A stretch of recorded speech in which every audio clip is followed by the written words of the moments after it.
Okay, everybody be honest. Who's heard of King Hezekiah? He's not one of the great characters that we read about and hear about all the time in the Bible. And I will confess to you that this sermon was a little bit of a challenge for me as I looked at the lectionary text that I was using for today. And I realized, first of all, it has very little to do, if anything, with Thanksgiving. And that's why I said, God, please let my song guy come up with great Thanksgiving songs. And he did. Thank you again. But we get some lessons about peace from Hezekiah that are a little bit different. And yet, if it feels like I'm repeating some things that I very often say, that's okay too. Let's get at some backstory on Hezekiah, because I want you to understand him. And in order to really understand what was going on, that very, very cryptic and maybe confusing scripture we read today might not be enough. So I actually ended up reading all about Hezekiah, all through Isaiah and all through the books of Kings and some of this other stuff this week.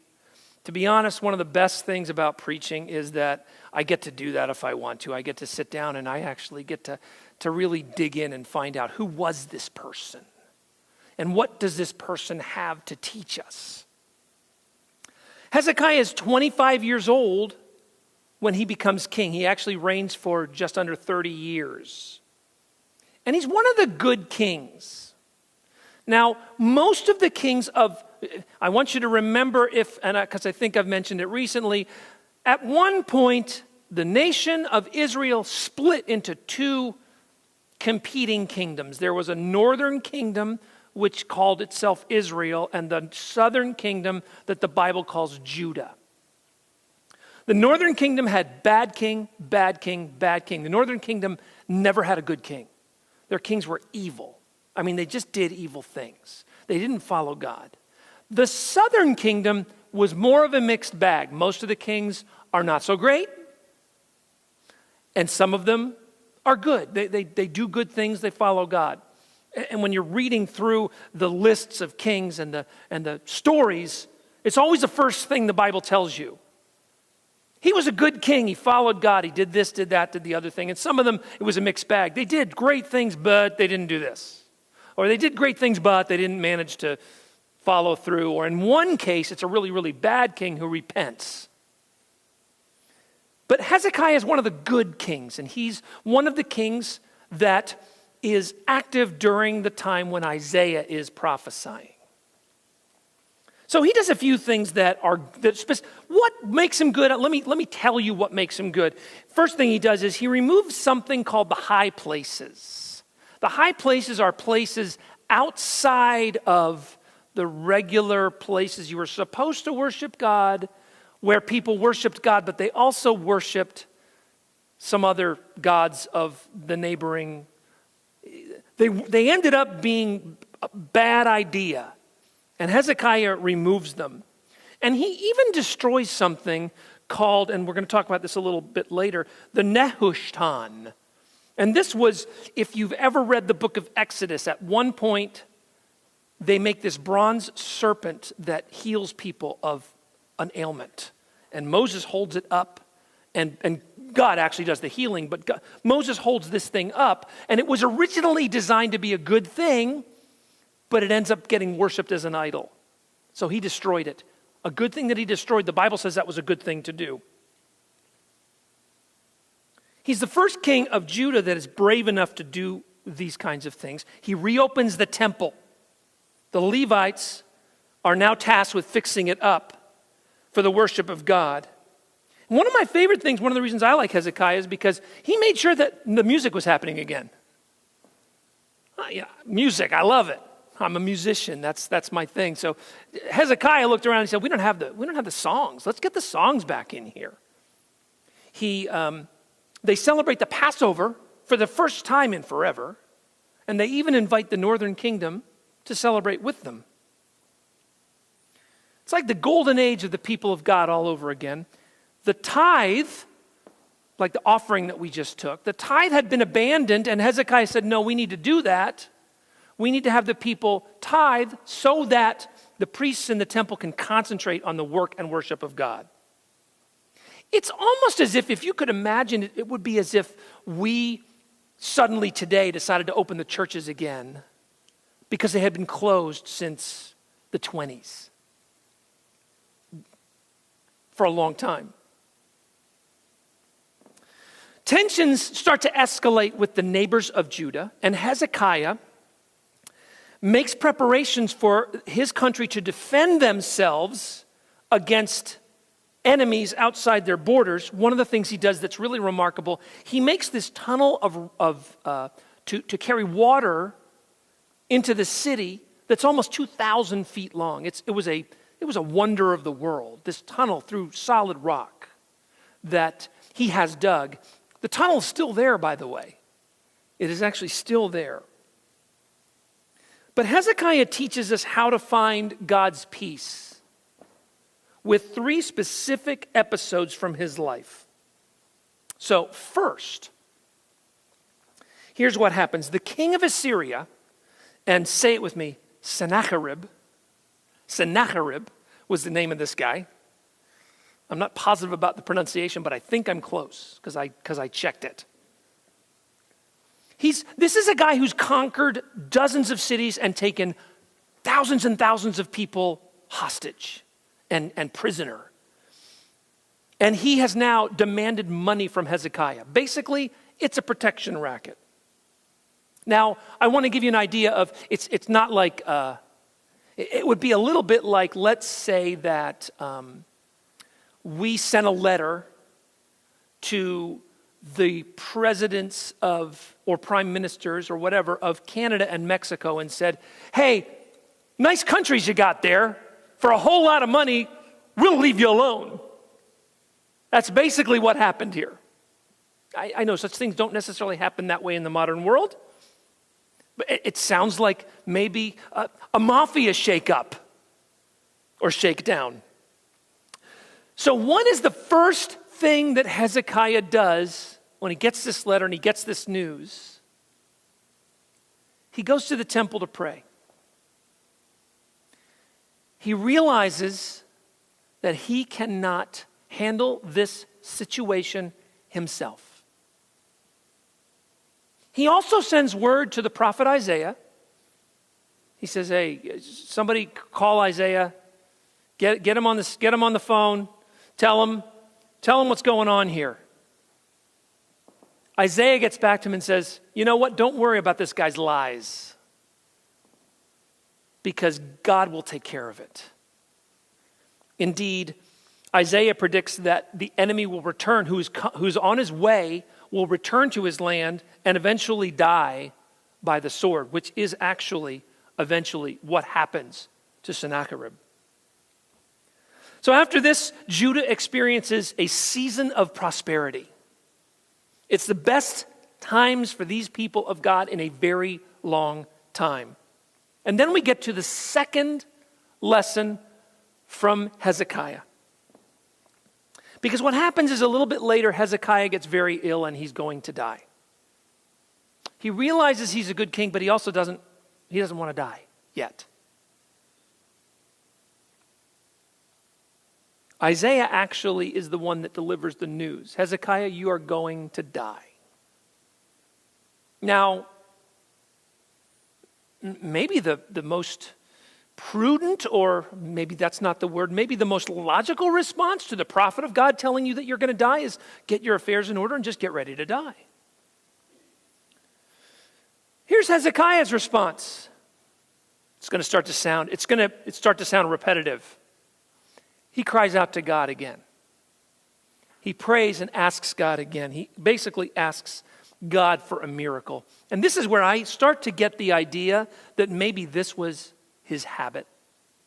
When things happened, that's just the first place he goes. Which isn't always the way it is with us, is it? When the bad things start to happen, we might eventually cry out to God, but maybe not so much because it's our habit as because we suddenly or at some point simply become desperate. You know, when we get to the end of our rope, Maybe we should have prayed when there was more rope left too. But we definitely get there at the end of our rope. God hears Hezekiah, and the God who has promised Hezekiah through the prophet Isaiah that he will die says, you're going to live another 15 years, which is pretty old in the ancient world. And he does. And now we have a third lesson from the life of Hezekiah that is actually teaching us about God's peace.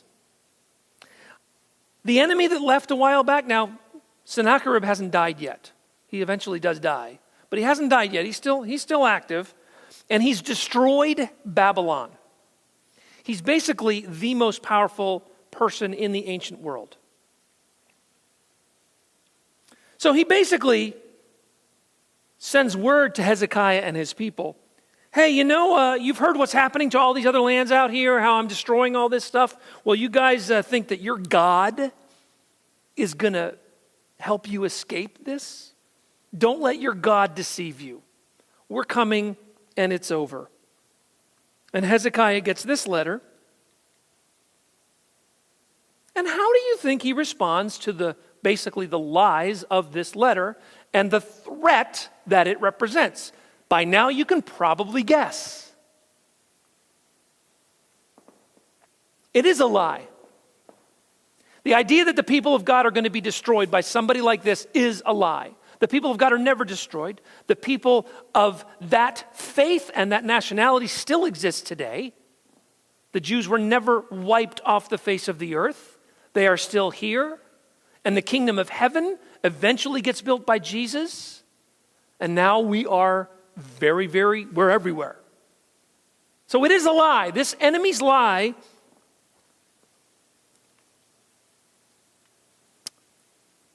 is why Hezekiah cries out to God.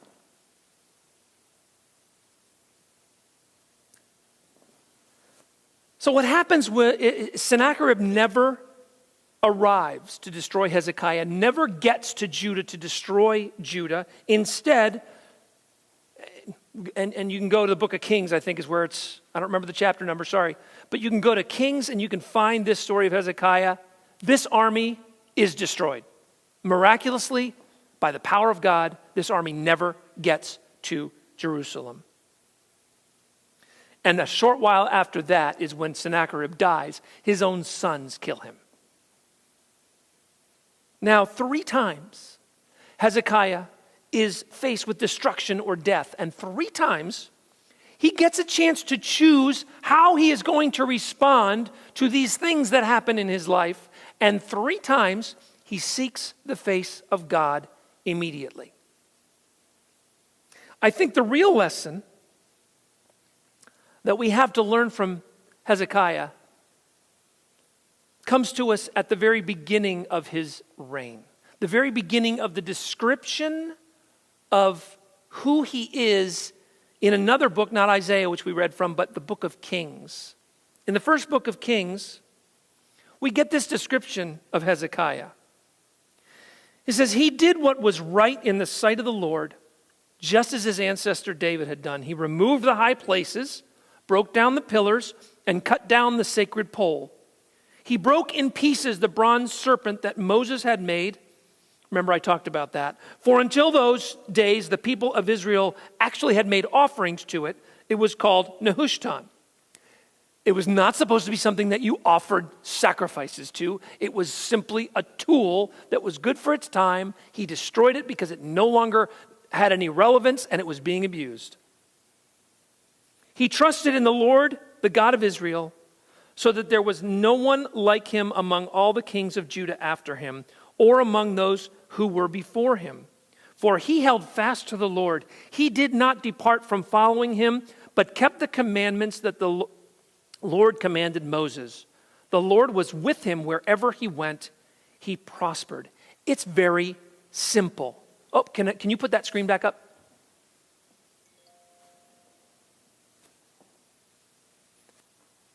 It's right here. No, I'm sorry, the second one. For he held fast to the Lord. He did not depart from following him, but kept the commandments that the Lord commanded Moses. I think Hezekiah responded the way he did to the bad things that happened in life because he had a really good habit. I don't think he only went to the temple or to his private room or wherever he went to pray and to seek God. I don't think he only ever did that when things got bad. I think he was in the habit of doing that all the time, sort of in case things got bad. It's a little bit like saving money for a rainy day. If you only put 10% of your income into savings 1 week, that's not going to help you when it rains, but if you did it every week, then it might.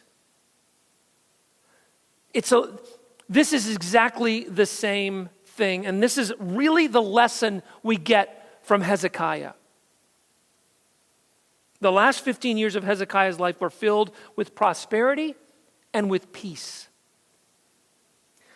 The most powerful man in the world, killed mercilessly by his own sons, but this man, who is the king of this little failing kingdom called Judah, and eventually it gets conquered. But because of his example, because of the way that he lives, because he is seeking God before things get bad, he finds peace. I think he reacted the way that he did because it was like muscle memory. One of the great practices of the early church, which is still practiced by many people, is very repetitive prayer. For instance, in the Eastern Orthodox tradition, they have something called the Jesus prayer, and maybe you've heard of it. In a sense, it's basically, Lord Jesus Christ, Son of God, have mercy on me, a sinner. It basically adds who Jesus is to the prayer that the tax collector says in the temple that Jesus says justifies him to God. And what some folks who practice this will do is they literally will repeat that prayer over and over again. Now, I know the Bible talks about not just babbling and babbling and babbling, because that's the way that the pagans worship. But this repetitive kind of prayer can have a tremendous spiritual impact. There are people who will pray the Lord's Prayer multiple times over and over again. Or whatever it is, using the Psalms, or whatever the method that helps you to connect with God. What would happen if we did that every day? What would happen if we actually took time, scheduled time, carved out time to actually do that, so that we were in the habit and had a muscle memory that just went to that place when things did go wrong, because it's where we already went to begin with. I suggest to you that if you don't currently have some sort of a prayer habit, find one. Make an effort to find one. For many of us, we're about to enter a very busy time of the year. One good thing a lot of folks do in Advent is that they look at that beginning of Advent and they say, I'm going to start right here, right during the busy time. I'm going to start here. I'm going to carve out some time. And I may have a tool for you that I'm going to wait because it's not already yet, it's still being created, that'll maybe help, maybe a daily devotional. And I'm going to make that available to you in a way that will help you during Advent if you want to do that. But find that, carve it out, and I'll give you a hint. You don't make time to pray. You have to steal it from something else. Because you can't make time. There's 24 hours in a day. You can't make another one. Right? You can't. I know when you're very young, you think you can. But as we get older, we learn, oh, no, you can't. You can't make any more time than you've been given. But you can steal it.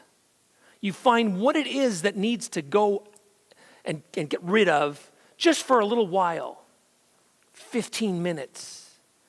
I know too many people who try to get into this by some leaps and bounds that are just unreasonable. Okay, that's it. Tomorrow morning is the first day of Advent. I'm going to spend an hour in silent prayer before God. Don't start with an hour. You'll sit there and you'll be like, okay, I'm done. You look at your watch, it's only 5 minutes.